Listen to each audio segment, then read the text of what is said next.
এনসিপির জুলাই পদযাত্রা এখন বগুড়ায়। হত্যার বিচার ও সংস্কারের আগে নির্বাচন নয় বললেন নাহিদ। যেন তেন ভোট চায় না জনগণ। কুমিল্লার পথসভায় জামায়াত আমির।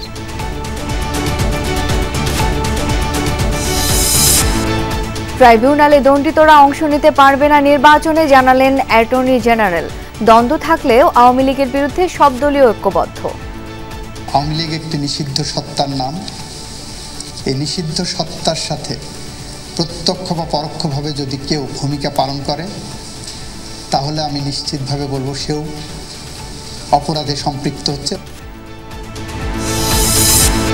কুমিল্লায় একই পরিবারের ৩ জনকে হত্যার ঘটনায় ৬৩ জনের বিরুদ্ধে মামলা।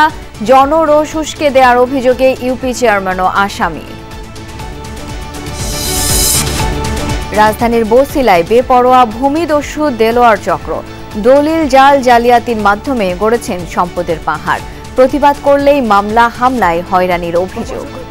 আমার উপার্জন দিয়ে আমি একটা জায়গা কিনছি, এখন উনি স্থানীয় দেখে, উনি মামলাবাজ দেখে উনি আমার জায়গা নিয়ে যাবে। বিদেশ আমি বিদেশে আমি জমি কিভাবে বিক্রি করে গেছি অবশ্যই জান করছি, জানা করে পাবে কি। মরণোত্তর অঙ্গদান ও প্রতিস্থাপন সহজ করতে সংশোধন হচ্ছে আইন। ব্লাড গ্রুপ মিললেই অস্ত্রোপচারের অনুমতি করা হবে জাতীয় তথ্য ভাণ্ডার। বড় ধরনের রাজস্ব ঘাটতির মুখে দেশ। অর্থনৈতিক স্থবিরতা, অনিশ্চয়তা আর কর্মকর্তাদের আন্দোলন ঘিরে ছন্দপতন। সংস্কারে মনোযোগের পরামর্শ। আগে ছাত্র জনতার অভ্যুত্থানে হত্যার বিচার ও মৌলিক সংস্কার, তারপর নির্বাচন।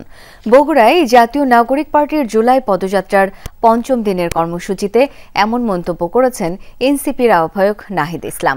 সকালে শহরের পর্যটন মোটেলের সভাকক্ষে জুলাই অভ্যুত্থানের শহীদ পরিবারের সাথে সাক্ষাৎ করে এনসিপির নেতাকর্মীরা। এ সময় নাহিদ ইসলাম বলেন, আন্দোলনে হত্যার বিচার দীর্ঘ প্রক্রিয়া হলেও দ্রুত এর রূপরেখা দেওয়া উচিত।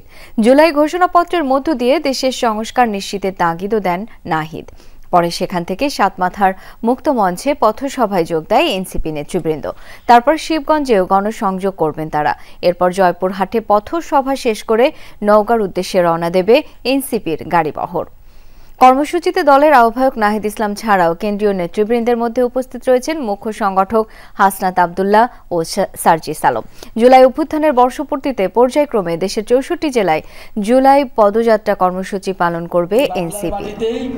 শেখ হাসিনা সহ আওয়ামী লীগ এবং যে সকল পুলিশরা গুলি চালায় আমাদের ভাইদের বাড়ছে, বোনদের বাড়ছে, আমরা তার বিচার নিশ্চিত করব। বিচার, সংস্কার, তারপরে নির্বাচন।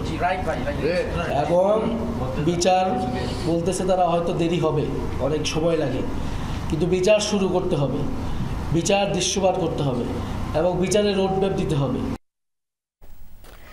দর্শক, এই বিষয়ে আরও জেনে নেব। বগুড়া থেকে এখন যুক্ত হচ্ছেন সহকর্মী মেহেরুল সুজন। সুজন, এনসিপির পথসভা শুরু হয়েছে কিনা, কি তথ্য আছে আপনার কাছে, বিস্তারিত জানাবেন। শাওন, এই মুহূর্তে বগুড়া শহরের সাতমাথা বীরশ্রেষ্ঠ স্কয়ার এলাকা যেটি রয়েছে, সেই সাতমাথা বীরশ্রেষ্ঠ স্কয়ার এলাকায় যে মুক্ত মঞ্চ রয়েছে, সেই মুক্ত মঞ্চে এই মুহূর্তে জাতীয় নাগরিক পার্টি এনসিপির বগুড়ার যে পথসভা সেটি কিন্তু শুরু হয়েছে। কেন্দ্রীয় নেতা যারা রয়েছেন এনসিপির, তারা এখানে বক্তব্য দিচ্ছেন।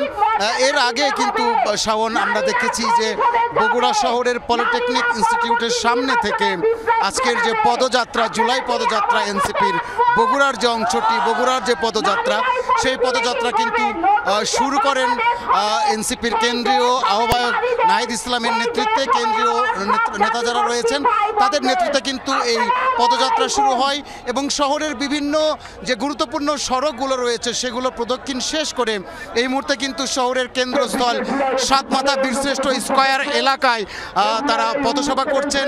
এবং পথসভায় আমরা লক্ষ্য করছি যে এখন পর্যন্ত কেন্দ্রীয় নেতা যারা রয়েছেন তারা কিন্তু বক্তব্য দিচ্ছেন। আমরা এই মঞ্চে দেখতে পাচ্ছি সার্জিস আলম এই মুহূর্তে কথা বলছেন, হাসনাত আবদুল্লাহ রয়েছেন, নাহিদ ইসলাম রয়েছেন এবং পার্টির যিনি সদস্য সচিব আক্তার হোসেন তিনিও রয়েছেন। এবং সকালবেলা শাওন এই পথসভা এবং পদযাত্রার আগে এনসিপির কেন্দ্রীয় নেতারা কিন্তু শহীদ পরিবার যারা রয়েছেন বগুড়ার 17 জন শহীদ পরিবারের সদস্যদের সঙ্গে তারা সাক্ষাৎ করেছেন, তাদের সঙ্গে তারা কথা বলেছেন, তাদের বিভিন্ন অভিযোগের কথা শুনেছেন, সমস্যার কথা শুনেছেন।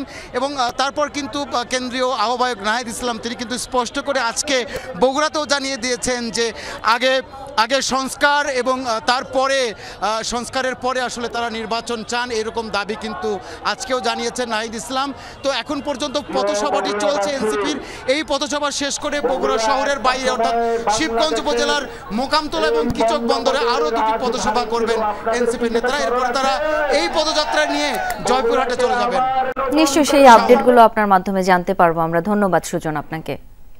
আগামী নির্বাচন সুষ্ঠু হতে হবে, জনগণ আর যেন তেন কোনো নির্বাচন চায় না, এমনটাই বলেছেন জামায়াতে ইসলামীর আমির ডাক্তার শফিকুর রহমান।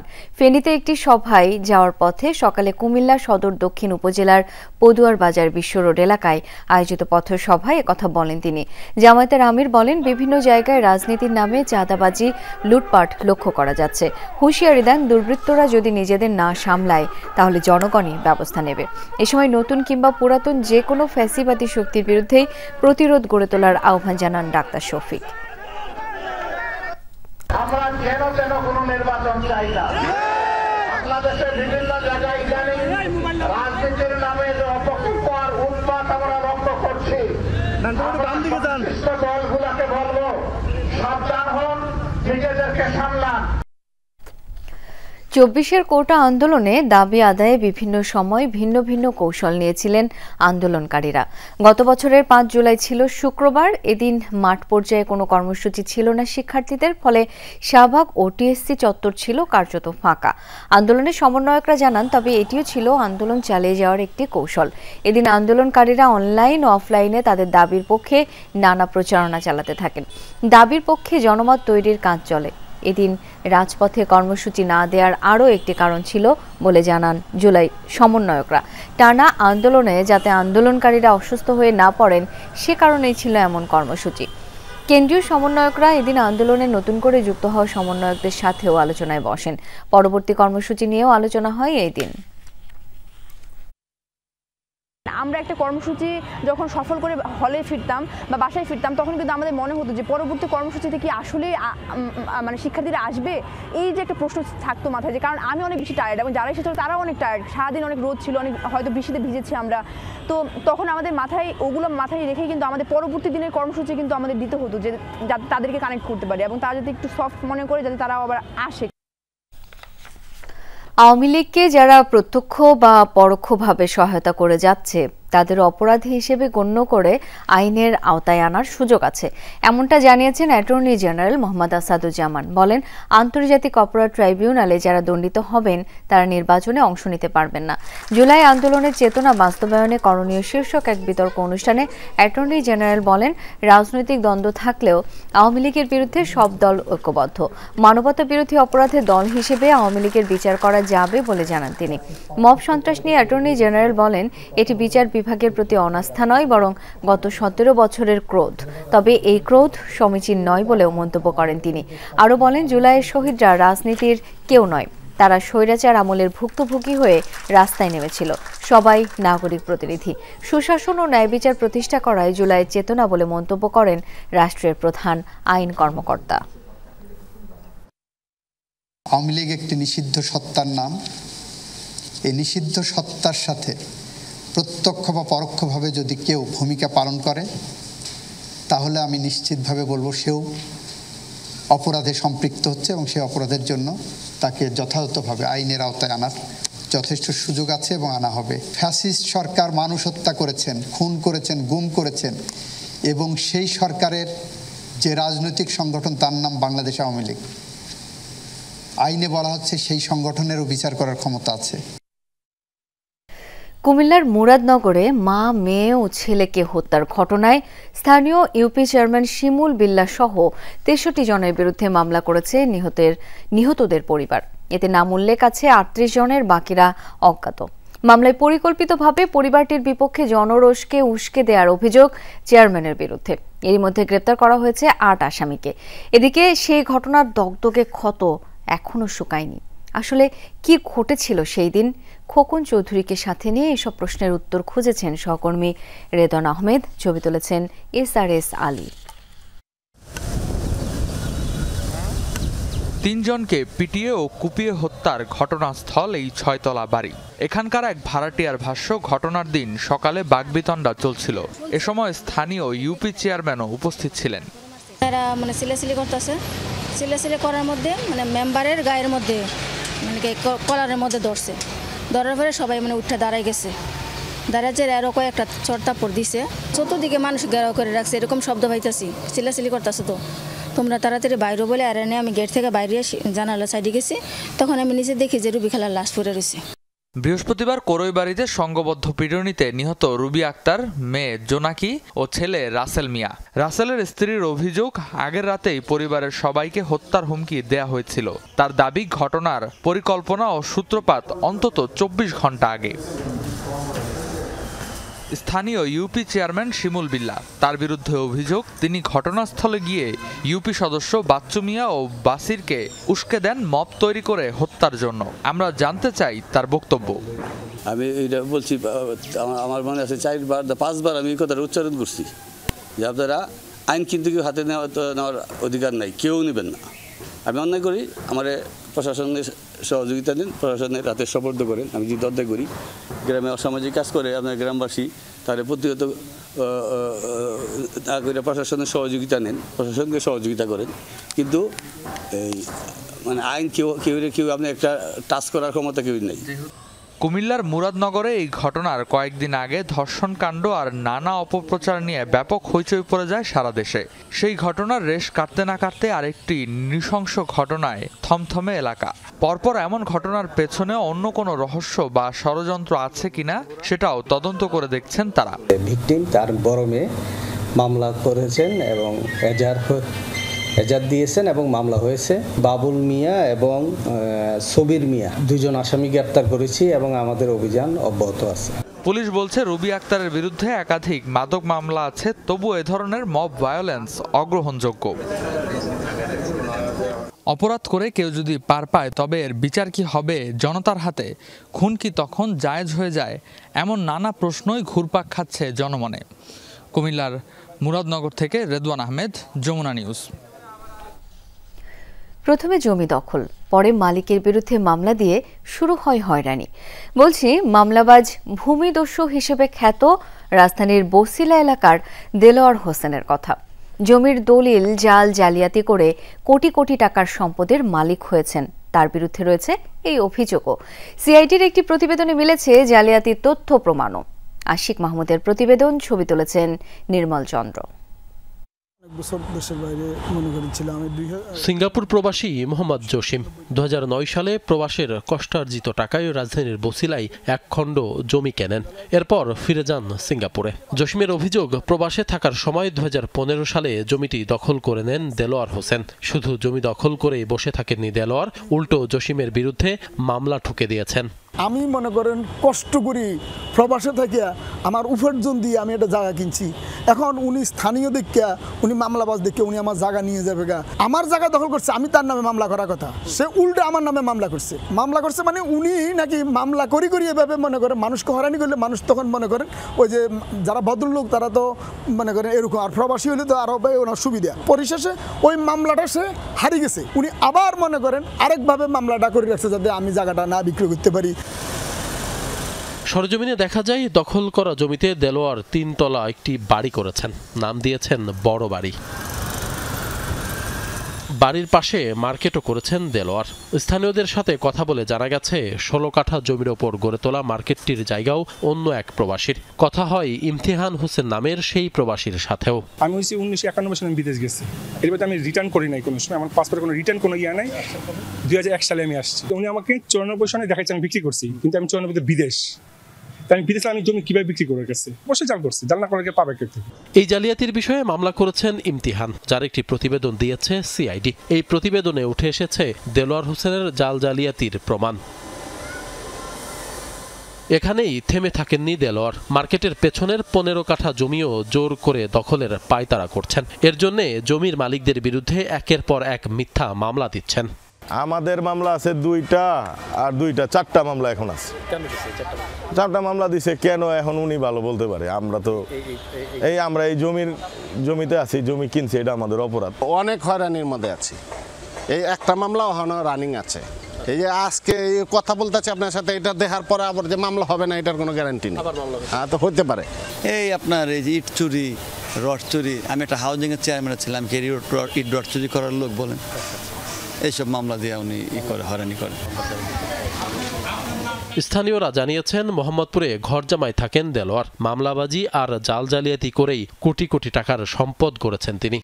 উনি শুনছি আগে ঘর জামাই ছিল এখানে, ওখান থেকে তার উৎপত্তি। উনি মানুষকে হ্যারাসমেন্ট করে বিভিন্ন মামলা দিয়ে। আগে জানতাম প্রেসের ব্যবসা করতো, এখন ওই জায়গা জমিনের মামলা মোকদ্দমা করে, মানুষের যায় ঝামেলায় এগুলোই করে। এত সব অভিযোগ এক বাক্যে অস্বীকার করলেন দেলোয়ার হোসেন। সব মিথ্যা, সব মিথ্যা। আমি জাল জালিয়াতি করতে যাবো কেন? আমি যে লোক বিক্রি করছে তার কাছ থেকে আমি নিয়েছি আর কি। ভুক্তভোগীরা জমি উদ্ধার ও দেলোয়ারের হয়রানি থেকে মুক্তি চান। আশিক মাহমুদ, যমুনা নিউজ, ঢাকা। দুপুরের বাংলাদেশ থেকে একটা বিরতি নিচ্ছি, ফিরে আসবো কিছুক্ষণের মধ্যে, সঙ্গে থাকুন।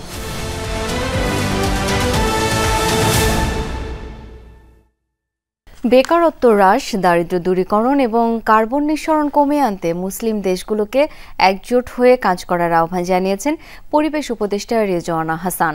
রাজধানীর একটি হোটেলে আয়োজিত আন্তর্জাতিক সোশ্যাল বিজনেস সামিটে কথা বলেন তিনি। উপদেষ্টা রেজওয়ানা বলেন, 3-0 তত্ত্ব অনুসরণ করলে তা মুসলিম বিশ্বে উন্নয়ন, পরিবেশ, কর্মদক্ষতা ও কর্মসংস্থান তৈরিতে গুরুত্বপূর্ণ ভূমিকা পালন করবে। তিনি আরও বলেন, দুর্গত মুসলিমদের যথেষ্ট সহায়তা করা যাচ্ছে না। অংশ নেওয়া উদ্যোক্তারা বলেন, এটি শুধু সম্মেলন নয়, এটি একটি আন্দোলন। মুসলিম বিশ্ব সামাজিক ব্যবসার মাধ্যমে আরও ন্যায়ভিত্তিক এবং টেকসই ভবিষ্যতের দিকে এগিয়ে যাবে। We really have to unite, understand each other, communicate better, define all the 15 countries together, all the other Muslim countries together, and the Muslim community living everywhere in the world. ডেঙ্গুর প্রকোপ থেকে বাঁচতে বাসার আশপাশে বা কোথাও যেন 3 দিনের বেশি পানি জমে না থাকে সেদিকে লক্ষ্য রাখতে নগরবাসীকে আহ্বান জানিয়েছেন ঢাকা দক্ষিণ সিটি কর্পোরেশনের প্রশাসক শাহজাহান মিয়া। সকালে রাজধানীর পুরান ঢাকায় বিশেষ পরিচ্ছন্নতা এবং মশক নিধন অভিযানে এই আহ্বান জানান তিনি। বলেন, পরিচ্ছন্নতা কর্মীদের কাজ নজরদারি করতে একটি মনিটরিং টিমও গঠন করা হয়েছে। ডিএসসিসি প্রশাসক আরও জানান, ডেঙ্গু বিষয়ক সচেতনতা বৃদ্ধির জন্য লিফলেট বিতরণ করা হচ্ছে। ঢাকা শহরকে পরিষ্কার পরিচ্ছন্ন রাখতে সিটি কর্পোরেশনের পাশাপাশি নগরবাসীকে সচেতন হওয়ার তাগিদ দেন এলজিআরটি সচিব রেজাউল মাকসুদ জিহাদি। জানান, শহর আবর্জনা মুক্ত করতে প্রতিনিয়ত এই ধরনের অভিযান চালানো হবে। আজকের এই প্রোগ্রামের মাধ্যমে আমরা দক্ষিণ ঢাকাবাসীকে একটি বার্তা দিতে চাই যে আপনারা নিজের আঙ্গিনা নিজে পরিষ্কার রাখবেন এবং বাড়িতে কোনো জায়গা কোনো পাত্রে যেন পানি জমে না থাকে 3 দিনের বেশি, সেটা আপনারা ইনশিওর করবেন। আমরা হসপিটালগুলোতে ডেঙ্গুর রোগী পাচ্ছি, তো এ বিষয়ে আপনারা সচেতন থাকবেন। সহজ হচ্ছে অঙ্গ প্রত্যঙ্গ সংযোজন আইন। বিশেষ শর্তে নিকট আত্মীয় ছাড়াও দান করা যাবে দেহাঙ্গ। সোয়াব ট্রান্সপ্ল্যান্ট বা ভিন্ন 2 গ্রহীতা ও তাদের আত্মীয়দের মধ্যে ব্লাড গ্রুপ মিলে গেলেই অঙ্গ দেয়া নেওয়া যাবে। অস্ত্রোপচার হতে হবে একই হাসপাতালে একই সময়। নিকট আত্মীয়ের মধ্যে ব্লাড গ্রুপ ম্যাচিং না হওয়া রোগী এবং তাদের আত্মীয়দের তথ্য নিয়ে করা হচ্ছে জাতীয় তথ্য ভাণ্ডার। রাজধানীর শ্যামলীর সিকেডি হাসপাতাল। কিডনি বিকল হাজারের বেশি রোগী বেঁচে আছেন ডায়ালাইসিস করে। 700-র মতো অপেক্ষায় আছেন কিডনি প্রতিস্থাপনের জন্য।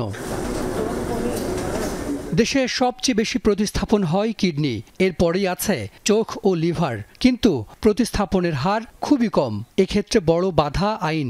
এবার আইন সহজ করার উদ্যোগ নিয়েছে সরকার। স্বাস্থ্য বিভাগ জানিয়েছে, অঙ্গ সংযোজন প্রয়োজন এমন রোগী ও অঙ্গদানে আগ্রহী আত্মীয়দের নিয়ে জাতীয় তথ্য ভাণ্ডার হচ্ছে। অঙ্গ বদলাবদলির পরিধিও বাড়ানো হচ্ছে। নিকট আত্মীয় হিসেবে ভাতিজা ভাতিজি, ভাগ্নে ভাগ্নি এবং সৎ ভাই বোনকেও অন্তর্ভুক্ত করার প্রস্তাব করা হচ্ছে। সেবার মান নিশ্চিতে অঙ্গ প্রতিস্থাপনে সরকারি হাসপাতালকেও নিতে হবে অনুমোদন। আমার একজন আত্মীয়ের সঙ্গে যিনি আরেকজনের যদি লাগবে তার আত্মীয়ের মিলে গেলেই মানে তার আত্মীয়ের সঙ্গে আমার আর আমার আত্মীয়ের সঙ্গে তার মিললে আমরা ক্রস করে ফেলতে পারবো, এবং এটা একই টাইমে হবে। দেখা গেল যে 3 জন ডোনার তার আসলে, কিন্তু 3টার একটাও মিলে নাই জিনোটাইপ। তো 3 জন ডোনারের কি ডাটাবেজে আছে, তো 3 জন যে কোনো একজনের সঙ্গে মিলে গেলেই সে এক্সচেঞ্জ করতে পারে তার সঙ্গে যার মিলে যাচ্ছে। মানে এতে পসিবিলিটিস গড়ে বলা হয় প্রায় 5 থেকে 10% ম্যাচিং বেড়ে যাবে। দেশে সবচেয়ে বেশি কিডনি প্রতিস্থাপন করা চিকিৎসক কামরুল ইসলাম, তিনি বলছেন আইন সহজ হলে অনেকে নতুন জীবন পাবেন। সোয়াব ট্রান্সপ্লান্ট সব দেশে আছে, আমাদের দেশে ছিল না, আমরা এটা করতে পারতাম না, এখন আমরা করতে পারবো ইনশাল্লাহ। এটার ফলে ধরেন যে ব্লাড গ্রুপের জন্য যে গ্রুপটা করতে পারছে না তারা এখন অটোমেটিক করতে পারবেন। ক্যাডাভেরিক ও মরণোত্তর অঙ্গদানের সংখ্যা কমে গেছে। উৎসাহ বাড়াতে মরণোত্তর অঙ্গদানের ঘোষণা দেওয়া ব্যক্তিকে রাষ্ট্রীয় অনুষ্ঠানে অতিথি হিসেবে আমন্ত্রণ জানাবে সরকার। বিষয়গুলো নতুন সংশোধনীতে রাখা হয়েছে। সোসাইটির মধ্যে আসলে মরণোত্তর দান বিষয়টাকে উৎসাহিত করা হবে, যে মরণোত্তর চক্ষু, কিডনি, অতএব উনি যখন দান করেন, উনি মারা গেলে ওনার পরিবারকে দান করলে তার উনি সম্মানটা পাইলেন না। অতএব উনি যেহেতু দান করার উদারতা যদি দেখান, উনি জীবিত অবস্থায় সম্মানিত হবে। আমরা যদি মৃত ব্যক্তি থেকে কিডনি কিংবা অন্যান্য সলিড অর্গান নিতে পারি তাহলে পরে ট্রান্সপ্লান্টটা সহজ হয়। আমার জীবিত ব্যক্তি থেকে নেওয়া মানে দরকার পড়ে না। উন্নত বিশ্বে প্রায় 60-70, কোনো জায়গায় আরও বেশি মৃত ব্যক্তি থেকে ট্রান্সপ্লান্ট মানে অঙ্গগুলি নিয়ে ট্রান্সপ্লান্ট করা হয়। দেশে অঙ্গ প্রত্যঙ্গ সংযোজন আইন পাশ হয় 1999 সালে। 2018 সালে আনা হয় বেশ কিছু সংশোধনী। হাসান মিসবা, যমুনা নিউজ, ঢাকা। সাবেক প্রধান নির্বাচন কমিশনার ATM শামসুল হুদা ইন্তেকাল করেছেন। সকাল 9টায় গুলশানে নিজ বাসভবনে মারা যান তিনি। মৃত্যুকালে তার বয়স হয়েছিল 83 বছর। বর্তমানে তার মরদেহ একটি বেসরকারি হাসপাতালে রাখা হয়েছে। তার মেয়ে যুক্তরাষ্ট্র থেকে দেশে ফিরলে আগামী সোমবার জানাজা অনুষ্ঠিত হবে বলে জানিয়েছেন স্বজনরা। 111 সরকারের আমলে নবম সংসদ নির্বাচন পরিচালনা করেন ATM শামসুল হুদা। 1966 সালে পাকিস্তান সিভিল সার্ভিসে যোগ দেন তিনি। দায়িত্ব পালন করেন বাংলাদেশ কৃষি উন্নয়ন ব্যাংকের MD এবং পানি সম্পদ ও অর্থ মন্ত্রণালয়ের সচিব হিসেবে। 2000 সালে তিনি চাকরি থেকে অবসর গ্রহণ করেন। আজকে সকালে উনি বার্ধক্যজনিত কারণে মারা গেছেন। আমরা সাথে সাথে হাসপাতালে নিয়ে আসছি, কিন্তু এখানে ডাক্তার ওনাকে রটিন ডেড ডিক্লেয়ার করেছেন। অত্যন্ত দক্ষতা এবং যোগ্যতার সাথে জাতিকে একটি সুষ্ঠু নিরপেক্ষ নির্বাচন উপহার দিয়েছেন। ওনার কন্যা আমেরিকাতে থাকেন, উনি আসছেন, উনি সোমবার দিন সকালে পৌঁছাবেন। সম্ভাব্য ইনশাল্লাহ আমরা গুলশান সোসাইটি মসজিদে আগামী সোমবার বাদ মাগরিব ওনার জানাজা হবে। বড় ধরনের রাজস্ব ঘাটতির মুখে দেশ। সদ্য শেষ হওয়া অর্থ বছরে রাজস্ব ঘাটতির অঙ্ক দাঁড়াবে 1 লাখ কোটি টাকার বেশি। অর্থনৈতিক স্থবিরতা, অনিশ্চয়তা এবং NBR এর আন্দোলন ঘিরে রাজস্ব আদায়ের এমন ছন্দপতন। কিন্তু IMF এর ঋণ প্রাপ্তির জন্য রাজস্ব বৃদ্ধির বিকল্প নেই। বিশ্লেষকরা বলছেন রাজস্ব খাত সংস্কারে মনোযোগ বাড়ানো প্রয়োজন।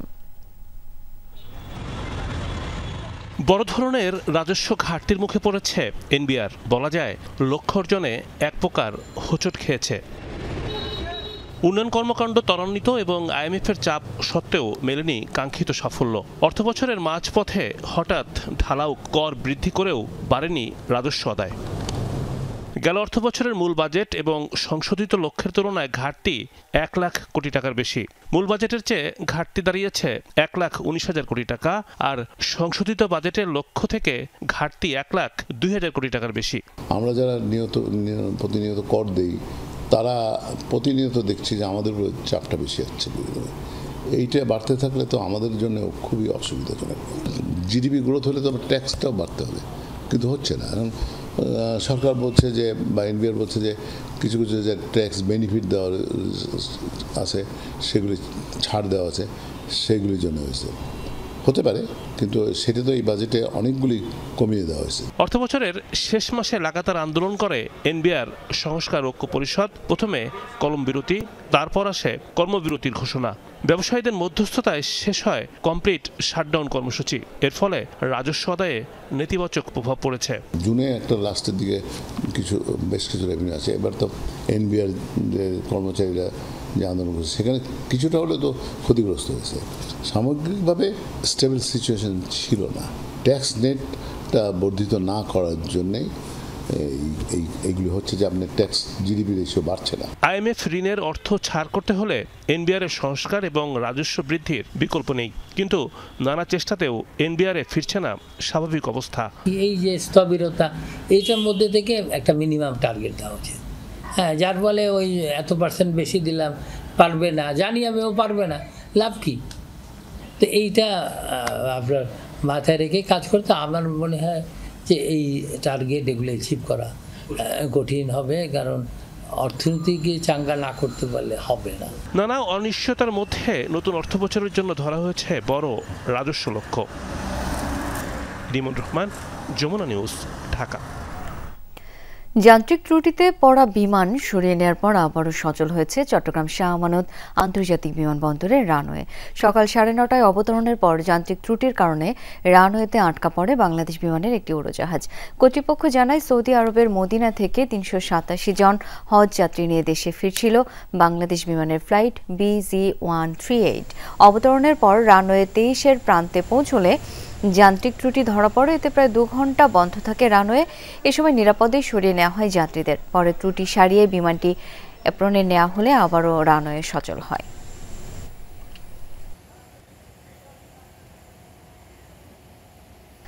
যুক্তরাষ্ট্রের স্বাধীনতা দিবসে নতুন দল গঠনের ইঙ্গিত জোরদার করলেন ধনকুবের ইলন মাস্ক। থার্ড পার্টির নাম হবে আমেরিকা পার্টি। জনগণের সমর্থনের বিষয়ে জানতে নিজেই জরিপ আয়োজন করেছেন সামাজিক মাধ্যম এক্সে। জানিয়েছেন, মার্কিন কংগ্রেসের 2 দলের আধিপত্যকে চ্যালেঞ্জ জানাতে চান তিনি। এক্সের ভোটাভুটিতে মাস্কের আমেরিকা পার্টি গঠনের পক্ষে রায় দিয়েছে বেশিরভাগ নেটিজেন। 2024-এর মার্কিন প্রেসিডেন্ট নির্বাচনী প্রচারণায় ডোনাল্ড ট্রাম্পের পক্ষে র্যালিতে যোগ দিয়ে ভোট চাওয়া কিংবা তহবিলে মোটা অঙ্কের ডলার চাঁদা দেয়া রিপাবলিকান নেতার পরম বন্ধু হয়ে পাশে ছিলেন ধনকুবের ইলন মাস্ক। জয়ের পরও ছিলেন প্রেসিডেন্টের ছায়াসঙ্গী হয়ে। দক্ষতা বিষয়ক বিভাগের প্রধান হিসেবে দায়িত্ব পাওয়ার পাশাপাশি মন্ত্রিসভা গঠন থেকে শুরু করে প্রেসিডেন্টের প্রতিটি সিদ্ধান্তে তার প্রভাব নজর এড়ায়নি। বিভিন্ন বিতর্কিত ইস্যুতে পরস্পরের অন্ধ সমর্থন আর সাফাই গেয়েছেন দুজনই। তবে মার্কিন প্রশাসনে 130 দিনের দায়িত্ব পালন শেষে মাস্কের ওভাল অফিস ছাড়ার পরপরই যেন রীতিমতো শত্রু বনে গেলেন ডোনাল্ড ট্রাম্প ও ইলন মাস্ক। প্রেসিডেন্টের কর ও ব্যয় সংকোচন সংক্রান্ত বিলকে কেন্দ্র করে তুঙ্গে পৌঁছায় তিক্ততা। 1 মাস ধরে চলে সামাজিক যোগাযোগ মাধ্যমে কটাক্ষ আর পাল্টাপাল্টি বাক্যবাণ। ব্যাপক উত্তেজনার মধ্যেই গেল সপ্তাহের শেষে মার্কিন কংগ্রেসে পাশ হয় ট্রাম্পের আলোচিত বিগ বিউটিফুল বিল। আগে ইঙ্গিত দিয়েছিলেন বিলটি পাশ হলে নতুন দল গঠন করবেন মাস্ক। শুক্রবার প্রেসিডেন্টের স্বাক্ষরের পর সামাজিক মাধ্যম এক্সে নিজের অবস্থান আরও স্পষ্ট করলেন মাস্ক। জনগণের মতামত জানতে নিজেই চালু করলেন পোল। খোঁচা মেরে জানতে চাইলেন 2 দলীয় ব্যবস্থা থেকে মার্কিনিরা মুক্তি চান কিনা, আমেরিকা পার্টি গঠন করা উচিত কিনা। 6 ঘন্টা বাকি থাকতেই 64% বেশি ভোট পড়েছে মাস্কের আমেরিকা পার্টি গঠনের পক্ষে। আরেকটি পোস্টে মাস্ক বলেন, থার্ড পার্টি গঠনের টার্গেট হবে হাউস ও সিনেটের প্রতিযোগিতাপূর্ণ কয়েকটি আসন। এছাড়া বিলের বিরোধিতা জানিয়ে কেন্টাকির সিনেটর র্যান্ড পলের একটি এক্স পোস্টও শেয়ার করেন শতভাগ সমর্থনের ইমোজি দিয়ে। এরই মধ্যে একটি জরিপ পরিচালনা করেছে কোয়ান্টাস ইনসাইট। সেখানে 40% মার্কিনি মাস্কের থার্ড পার্টি গঠনকে সমর্থনের কথা জানান, 38% বিরোধিতা আর বাকি 22% নিশ্চিত নয়। ডরথি তস্ট্রিন, যমুনা নিউজ। ইউক্রেনের আকাশ প্রতিরক্ষা ব্যবস্থা নিয়ে মার্কিন প্রেসিডেন্ট ডোনাল্ড ট্রাম্পের সাথে ফোন আলাপ করেছেন ইউক্রেনীয় প্রেসিডেন্ট ভলোদিমির জেলেনস্কি। সামাজিক মাধ্যম এক পোস্টে কথা জানিয়েছেন তিনি। জেলেনস্কির দাবি, ইউক্রেনের আকাশ সুরক্ষিত রাখার জন্য একসঙ্গে কাজ করার প্রতিশ্রুতি দিয়েছেন ট্রাম্প।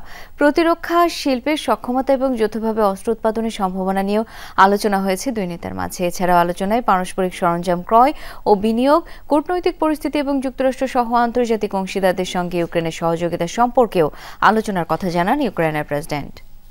মিয়ানমারের ইয়াঙ্গুনে সি গ্রুপে নিজেদের শেষ ম্যাচে আজ মাঠে নামবে বাংলাদেশ নারী ফুটবল দল। প্রতিপক্ষ তলানিতে থাকা তুর্কমেনিস্তান হলেও তাদের হালকাভাবে নিচ্ছেন না আফিদা ঋতুপর্ণারা। জয় নিয়ে মাঠ ছাড়ার পাশাপাশি বাঁধ ভাঙা উল্লাসে মাততে চান অধিনায়ক আফিদা খন্দকার। ম্যাচ শুরু বাংলাদেশ সময় সন্ধ্যা 6:30টায়। আরও একবার ইতিহাসের পাতায় বাংলাদেশের নারী ফুটবলাররা। এখন অপেক্ষা শুধু শেষ ম্যাচে তুর্কমেনিস্তানের বিপক্ষে জয় পাওয়া। তবে প্রতিপক্ষকে মোটেও হালকাভাবে নিচ্ছে না মেয়েরা, এমনটাই জানালেন গোলকিপার কোচ উজ্জ্বল। আমাদের মেয়েরা খুবই সিরিয়াস এবং ফোকাস, এবং আমরা যারা টেকনিক্যালি স্টাফ আছি আমরাও তাদেরকে প্রতিনিয়তই বলতেছি আমাদের টুর্নামেন্ট এখনো শেষ হয়নি, আর আমরা যেহেতু উদযাপনটা এখনো করিনি, ইনশাআল্লাহ আগামীকালকের ম্যাচে জয় দিয়েই টুর্নামেন্ট শেষ করে আমরা উদযাপনটা করতে চাই। উদযাপনটা থামিয়ে রাখলেও উচ্ছ্বাসের কোনো কমতি নেই মেয়েদের মাঝে। ফুরফুরে মেজাজেই সেরেছেন অনুশীলন। বাছাইয়ের শেষটা জয় দিয়ে শেষ করে তবেই বাঁধনহারা উল্লাসে মাততে চান আফিদা খন্দকার। দলের পরিস্থিতি খুবই ভালো, সবাই ফুরফুরে মেজাজে, আমরা ভালোই আজকে ট্রেনিং করলাম। আগামীকাল হচ্ছে আমাদের শেষ ম্যাচ, সবাই আমাদের এই ম্যাচের জন্য দোয়া করবেন। এদিকে এশিয়ান কাপের মূল পর্ব অনুষ্ঠিত হবে আগামী মার্চে অস্ট্রেলিয়ায়। সেরা 6 দলের মধ্যে থাকলে মিলবে 2027 বিশ্বকাপে খেলার সুযোগ। কাজটা সহজ না হলেও আফিদা দেখছেন বড় স্বপ্ন। দলকে তো আমি দেখতে চাই বিশ্বকাপের মঞ্চে। আমাদের সামনে যেহেতু এই সুযোগটা আসতেছে, আমরা অবশ্যই এই সুযোগটা কাজে লাগানোর চেষ্টা করব। সি গ্রুপে নিজেদের তৃতীয় ও শেষ ম্যাচে তুর্কমেনিস্তানের বিপক্ষে শনিবার বাংলাদেশ সময় সন্ধ্যা 6:30টায় মাঠে নামবে বাংলার বাঘিনীরা। Sanjana Ivy, Jamuna sports. সবকিছু ঠিক থাকলে আগামী মাসে তুরস্ক নারী দলের বিপক্ষে প্রীতি ম্যাচ খেলার সম্ভাবনা রয়েছে বাংলাদেশের, এমনটাই জানিয়েছেন তুরস্ক ফুটবল ফেডারেশনের সভাপতি ইব্রাহিম এথেম। টিএফএফ সদর দপ্তরে যুব ও ক্রীড়া উপদেষ্টা আসিফ মাহমুদের সাথে দ্বিপাক্ষিক বৈঠক শেষে কথা জানান তিনি। বৈঠকে দুই দেশের ফুটবল উন্নয়ন ও পারস্পরিক সহযোগিতা জোরদার করার বিষয়ে একমত হন তারা। বাংলাদেশের ফুটবল কাঠামো শক্তিশালী করতে কারিগরি সহায়তা, কোচ ও রেফারি প্রশিক্ষণ সহ আরও অন্যান্য বিষয়ে সহযোগিতার আশ্বাস দেন ইব্রাহিম এথেম। বৈঠকে লাল সবুজের ফুটবলের সাম্প্রতিক জাগরণের বিভিন্ন দিক তুলে ধরেন যুব ও ক্রীড়া উপদেষ্টা আসিফ মাহমুদ। তিনি আগামী সেপ্টেম্বরে বাংলাদেশে অনুষ্ঠেয় গ্লোবাল ইয়ুথ সামিটে অংশগ্রহণের জন্য টিএফএফ সভাপতিকে আমন্ত্রণ জানান তিনি। দর্শক, দুপুরের বাংলাদেশের প্রথম ঘণ্টা থেকে আমি শাওন দত্ত বিদায় নিচ্ছি। পরের ঘণ্টার খবর নিয়ে ফিরবেন সহকর্মী মৌসুমী আহমেদ লোপা। আমাদের সাথে থাকুন।